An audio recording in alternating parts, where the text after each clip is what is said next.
लोगों ने समय रैना के शो में फुहड़ता की तुलना भोजपुरी के गानों से की। लोग एक्सट्रीम में भी चले गए।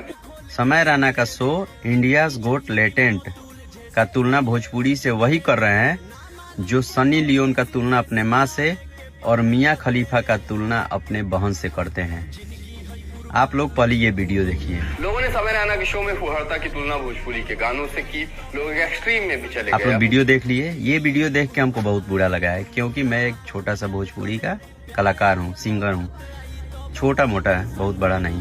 कुछ भाई लोग हमको प्यार करते हैं, लाइक करते हैं, तो ये वीडियो हम भोजपुरी के लिए बना रहे हैं, ठीक है।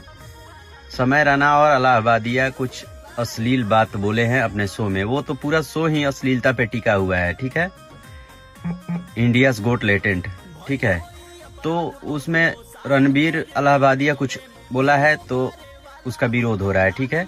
इंडिया गोज लेटेंट को विरोध करने के चक्कर में कुछ लोग हमारे भोजपुरी का तुलना उससे कर दिए फुहड़ता में। तो भाई जो भोजपुरी का तुलना उतना नीच हरकत एपिसोड से कर रहा है, तो वो साले अपने माँ का तुलना सनी लियोन और बहन का तुलना मियां खलीफा से करते होंगे, तभी उनको उतना घटिया शो में भोजपुरी दिख रहा है। हाँ, तुम लोग तो बहनचोद, मदरचोद, बहनचोद यही सब करते हो। मदर फकर मिलेनियर, दिल्ली से हूँ, बहनचोद, माधरचोद, तुम लोग यही सुनते हो और सुने हो।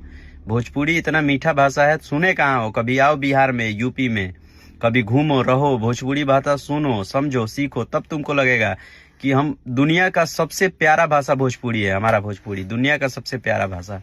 और हर भाषा में थोड़ा सा भाई हंसी मजाक चलता है, दुअर्थी बात चलता है, तो इसके लिए आप उतना घटिया शो से हमारे भोजपुरी का तुलना कर दोगे।